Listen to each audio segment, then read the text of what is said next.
Au moment où est tournée cette vidéo, nous sommes en plein déconfinement. Et il n'est pas toujours facile de trouver des sujets dans l'actualité, tout simplement parce qu'il n'y a pas forcément énormément d'actualité, et que recevoir des jeux pour pouvoir les traiter, les réfléchir, en parler, c'est un peu délicat. Je suis donc assez obligé de me rabattre sur des jeux que j'ai déjà, en essayant de leur trouver un lien dans l'actualité. Et ça tombe bien. Parce que par l'entremise de Horrible Guild et de nos auteurs de la rédaction, Johan et Camille Museau, j'ai pu voir qu'arrivait une série d'extensions pour un jeu que j'ai déjà, et comme je le connais suffisamment et que j'ai pu discuter un petit peu, je maîtrise assez ce qu'il va se passer dedans pour pouvoir vous en parler. Mais trêve de blabla, tout ça, on le voit juste après le générique.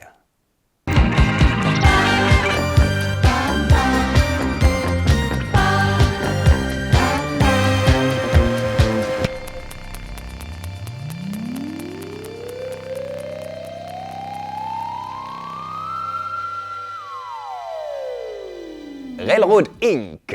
Un jeu pour 1 à 8 joueurs à partir de 8 ans et des parties d'environ 20 à 30 minutes.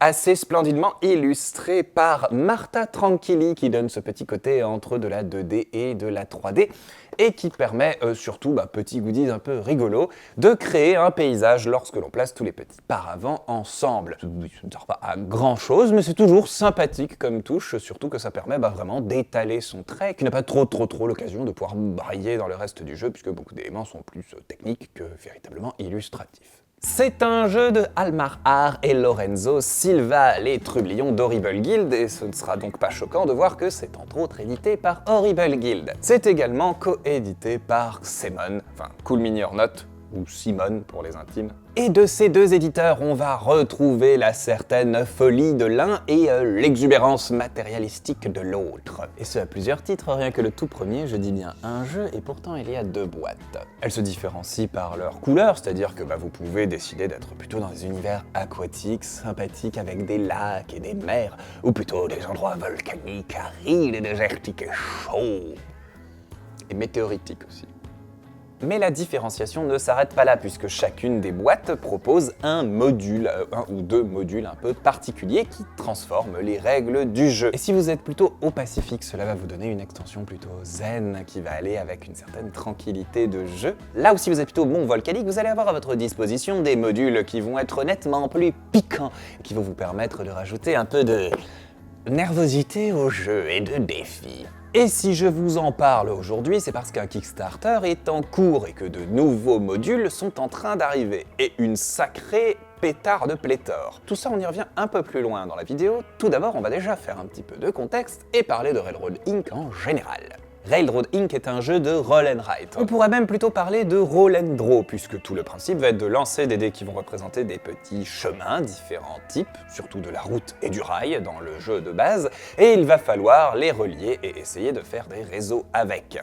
À chaque tour, un joueur va lancer les 4 dés et il va falloir tous les inscrire sur votre fiche, sachant qu'ils doivent obligatoirement poursuivre des routes déjà existantes. Vous allez devoir essayer de gérer pour créer des réseaux qui se connectent, faire des grands réseaux différents, des très longues routes, des très longues rails, passer par certains endroits ou en éviter d'autres. Bref, jusque-là quelque chose d'assez sympathique sans forcément être trop incroyable. C'est tout de même assez rigolo d'avoir ce petit côté gestion de chemin et aller un petit peu à voir qui va faire quoi à partir d'un même constat de base, puisque tout le monde aura les mêmes dés au même tour, et pourtant personne ne fera exactement le même chemin. Un jeu qui fait donc que l'on est un peu chacun dans son coin et où l'intérêt un peu rigolo vient plutôt de se comparer à la fin, mais qui du coup permet également de jouer en solitaire et c'est assez agréable, on se fait son petit temps de construction et c'est plutôt sympathique. Un principe de base qui pour l'instant n'aurait pas vraiment l'intérêt de le différencier par exemple d'un Route des Vignes, sinon que l'on préfère le trait de Marta Tranquilli à celui de l'illustrateur de la Route des Vignes que je n'ai plus en tête mais qui du coup apparaîtra quelque part sur cet écran. Ce principe est tellement simple et tellement basique, presque à la limite du véritable intérêt, qu'il permet de proposer plein de variantes. Et en fait, c'est justement là que le jeu va prendre son sel et va prendre d'un seul coup beaucoup plus de goût. Comment on va partir de ce point assez simple pour pouvoir créer plein de déclinaisons? Dans la boîte de base bleue, j'ai l'impression de dire Pokémon, c'est Pokémon bleu, Pokémon rouge. Dans Railroad Inc. Deep Blue Edition, c'est la version anglaise, en français c'est un autre nom. Vous allez avoir 2 modules présents dans la boîte qui vont plutôt jouer sur le côté construction gentille et sympathique. L'un est un chemin supplémentaire, la rivière, qui va croiser vos routes et vos chemins de fer et qui va être donc un chemin à tracer en plus. Ce module n'est pas obligatoire, c'est-à-dire que même si les dés de rivière sortent, vous n'êtes pas obligé de les prendre, mais comme ça fait beaucoup de points bonus, on va pas s'en plaindre. L'autre module à l'intérieur est un module de lac avec des zones complètement inondées que vous allez tenter de connecter entre elles pour pouvoir faire un score de lac. À la fin, vous ne compterez les points que de votre lac le plus petit, c'est donc pourquoi il va falloir faire en sorte que votre lac le plus petit soit le plus gros. Mais il y a un autre intérêt, c'est que ce lac permet de faire des grandes connexions. En effet, certaines fins de garage seront des ports et donc vous pourrez à partir de là connecter tout ce qui touchera le lac. Et dans un jeu où faire des connexions de route est assez important, le fait d'avoir une zone énorme, centrale ou plutôt bien placée qui permet de tout relier, c'est quand même plutôt pratique. On est donc là plus sur le côté construction zen, mais si vous préférez les défis et vous relevez sur quelque chose d'un peu plus piquant et d'un peu plus corsé, eh bien cette épice-là existe également chez Railroad Inc. Parce qu'avec Blazing Raid Edition, et là je me rappelle, c'est rouge ardent en français, vous allez avoir du pain sur la planche pour essayer de continuer vos voies avec quelques merdouilles qui vont venir vous les péter. D'un côté, un volcan qui va s'étendre et qu'il est important de faire tenir dans des formes particulières, sinon vous risquez de perdre des points. Mais non content de ça, le volcan peut tout à fait s'étendre sur des rails ou des routes que vous auriez déjà dessinées et vous les détruire, brisant ainsi certaines connexions si précieuses au gameplay. Bon, le volcan peut quand même vous faire des points par sa taille, hein. C'est pas complètement perdu, mais ça va vraiment venir titiller et nettement compliquer la tâche de tracer votre route. D'un autre côté dedans, nous aurons des météores. Un météore par tour viendra tomber quelque part sur votre plateau, selon les règles indiquées par les dés, et pourra éventuellement détruire certains bouts de route que vous aurez fait. Le petit bonus, c'est que se rendre vers un cratère, c'est une belle destination touristique et scientifique, d'ailleurs, on peut toujours ramasser des trucs un petit peu rigolos, ce qui fait que les fins de route qui terminent sur des cratères vous rapporteront quelques points. Il faudra donc un petit peu gérer, à savoir comment terminer des routes sur des cratères et comment en même temps gérer vos réseaux pour que les différentes routes se touchent, sinon vous risquez de passer complètement à côté des points et ne scorer qu'un petit bonus sans plus. Le Kickstarter va jouer particulièrement sur ça. Tout d'abord, on va retrouver 2 nouvelles boîtes sur ce même modèle, une boîte verte et une boîte jaune. La boîte verte sera plutôt dans l'esprit de la boîte bleue. Elle viendra vous apporter des sensations de gameplay plutôt zen et plutôt tranquille. Il s'agira plutôt de prendre plaisir à construire quelque chose, un peu comme des Lego. En module de base, on y retrouvera une forêt à faire pousser et à faire apparaître sur le plateau. En module secondaire encore à débloquer, à l'instant où je vous parle, il s'agira de petits chemins de randonnée, donc une voie supplémentaire, mais qui ne suit pas tout à fait les règles habituelles des autres voies. Un autre en fait défi géométrique, puisqu'elle viendra s'intercaler dans des endroits différents du dé, ou plutôt on va dire de la case. Côté boîte jaune, on retrouvera un peu l'esprit de la boîte rouge, puisque là, l'on devra se mettre à défier le désert. Un désert aride viendra augmenter et prendre de plus en plus de place, asséchant et mettant à mal vos infrastructures ferroviaires et routières. On pourra trouver un autre module qui consistera à tracer des canyons, ce qui sera plutôt rigolo, puisque encore une fois, ce trait joue sur un autre endroit du dé et une autre zone des cases à remplir. Mais si ces anfractuosités peuvent vous rapporter des points, elles peuvent également vous poser des problèmes, puisque vous risquez de créer des glissements de terrain et des trous de plus en plus profonds qui, eh bien visiblement, viendront mettre à mal ce que vous avez fait.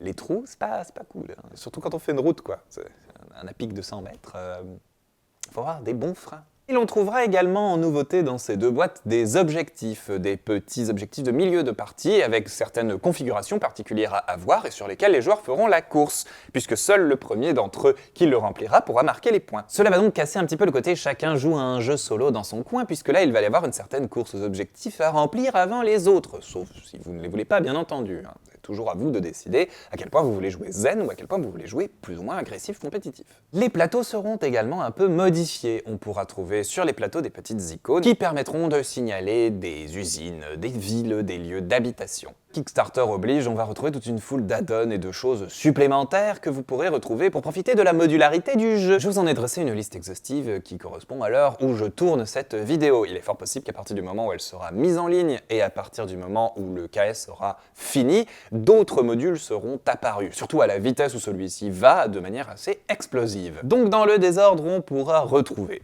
Un module solo avec un dé spécial avec du warp qui vous permet de téléporter une route vers un autre endroit du plateau. Toute une série de grands plateaux qui vous permettront de faire des parties un peu plus longues mais un peu plus complexes aussi avec beaucoup plus de dés et beaucoup plus de défis. Une super boîte de rangement qui vous permettra de ranger toutes les boîtes qui existent déjà ainsi que tous les petits modules annexes qui puissent exister et tous les trucs un peu goodies qui ont pu sortir à droite à gauche. Une série de nouveaux petits stylos marqueurs puisque ceux que vous avez peuvent très bien être fatigués ou alors peut-être que vous avez envie de couleurs et auquel cas c'est possible puisqu'il y a également des petits stylos de couleurs de 6 couleurs différentes qui vont être disponibles. Une série de nouveaux dés de format standard mais qui vous permettront d'avoir des nouveaux formats de routes un peu particuliers et de pouvoir croiser par exemple deux routes à un même endroit.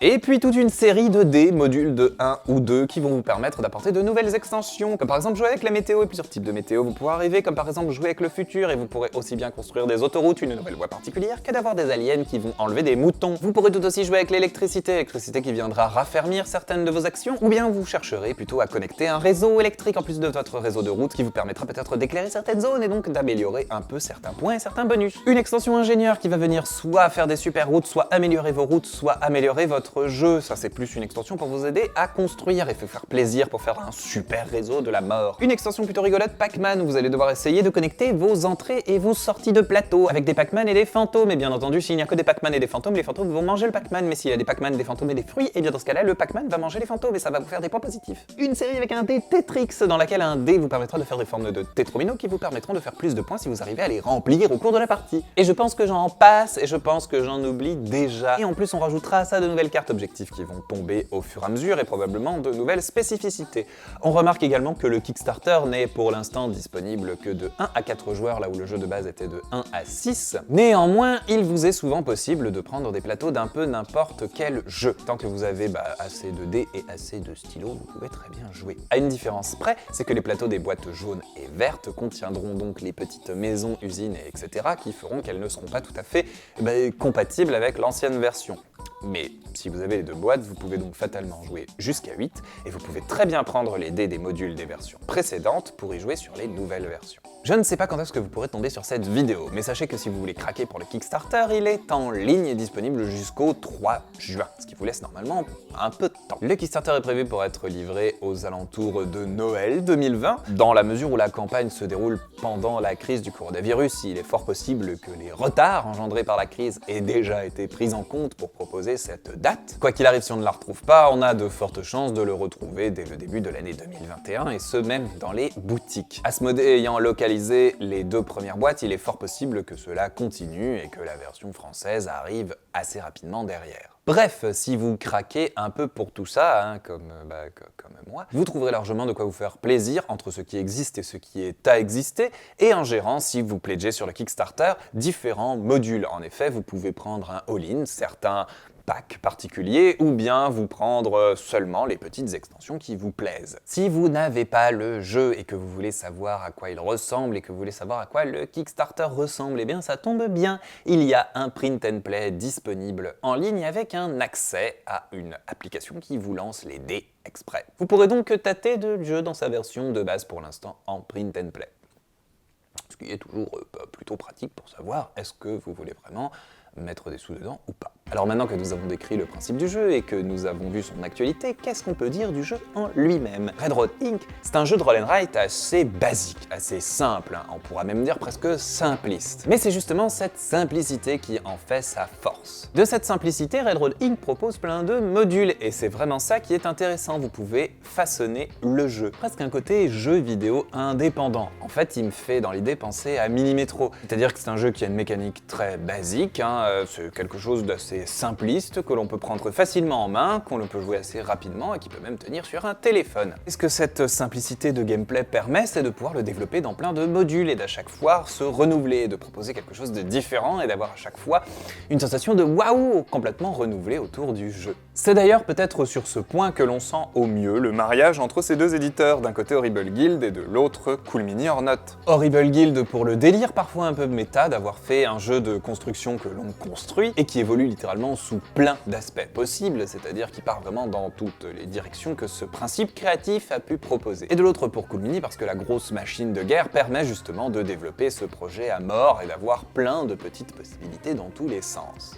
Alors que dire que je n'ai pas déjà dit? Eh bien si vous voulez faire découvrir le roll and write à des gens grâce à une boîte qui s'emporte facilement et un jeu qui se comprend assez rapidement, qui est plutôt sympathique, si vous aimez le côté construction, presque Lego du jeu, si vous aimez les roll and write en général ou que vous aimez tout simplement cette idée de modularité et de pouvoir vous renouveler beaucoup avec un principe de base assez simple, ou tout simplement si ce jeu vous attire, étant obligé de comprendre dans les tréfonds pourquoi un jeu nous plaît. Si bien sûr tout ça ne vous évoque pas grand chose, ce n'est pas la peine de sauter dessus. Railroad Inc. reste un petit jeu sympathique mais qui grâce à ce nouveau Kickstarter pousse son concept encore plus loin et apporte vraiment une modularité qui fait plaisir. En tout cas on sent que c'était dans l'ADN du jeu et pouvoir l'exprimer à ce point-là, c'est vachement bien. D'autant qu'en plus vous pouvez tout à fait le moduler en fonction de vos goûts, c'est-à-dire que si vous préférez un côté un peu plus construction zen, simplement monter votre petit univers et monter différents petits univers, eh bien il y a des boîtes et des extensions pour ça. Si d'un autre côté vous préférez le côté défi, avoir un vrai problème ou problématique à relever, quelque chose qui vous fasse un peu transpirer, essayez de taper votre meilleur score face à des difficultés qui vont venir enrayer la bonne marche de ce que vous faites,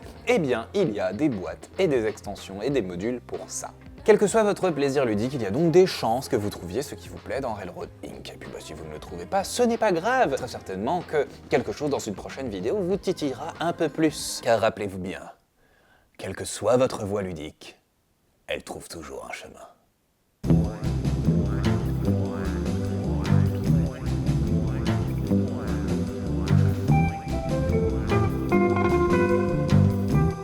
Railroad Inc.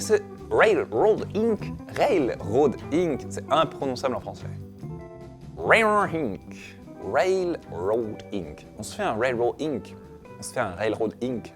Même comme ça, c'est dur.